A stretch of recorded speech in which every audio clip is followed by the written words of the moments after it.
Who created the first podcast? It wasn't Joe Rogan, and it wasn't Howard Stern, and it definitely wasn't your Uncle Jim who said it was him in his garage. Or maybe it was.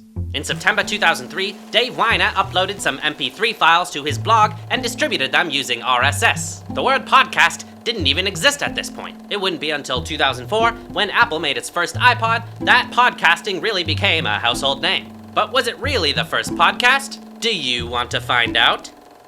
Yes, you. Take a seat. And let's get started.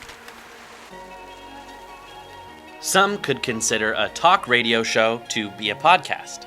The first talk show on public radio could have been John J. Anthony, who began his radio series where listeners would call in with their problems all the way back in 1930. Apparently, radio historians consider this the first instance of talk radio. I guess listening to people talk about stuff we care about or daily problems is nothing new. But it's hard to consider something like a radio show that's heavily regulated a podcast. To get around that, we'll need the internet.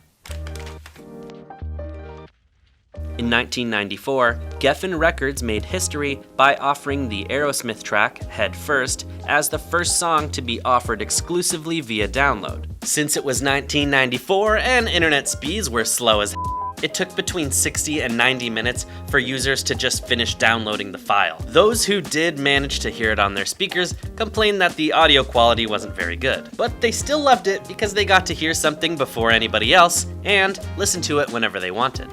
And that is what made the internet the perfect place for the podcast to be born. The term podcast was first used by Ben Hammersley in his Guardian article written in February 2004.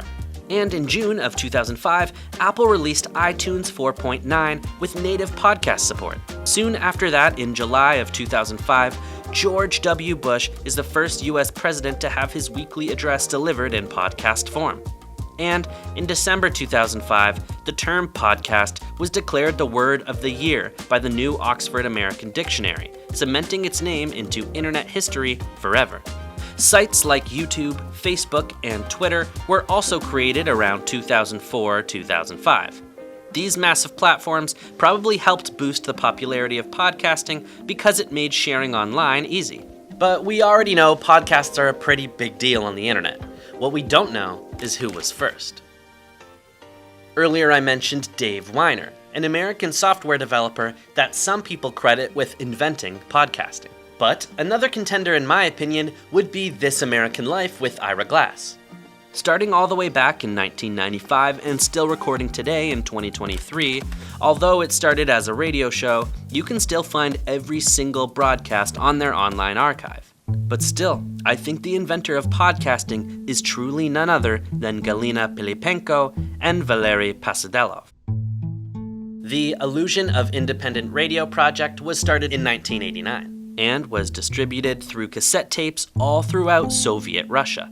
Just like podcasts today, the creators recorded and edited in home studios, and people who wanted to listen had to be subscribers. Listeners could finally comfortably enjoy content outside of government or corporate control. This freedom is an important part of what makes podcasts so amazing to this day. Right. Kevin Spacey, come on in. Come on! So, to recap, talk radio started in the 1930s, and internet podcasts started in the early 2000s. But in the late 80s, these two Russian journalists seemed to have started the independent aspect of what we know today as podcasting. At the end of the day, we'll never truly know who created the podcast, so maybe it was your Uncle Jim. Thanks for watching. Don't forget to like, comment, and subscribe for new videos on the channel. Keep creating, and I'll see you next time.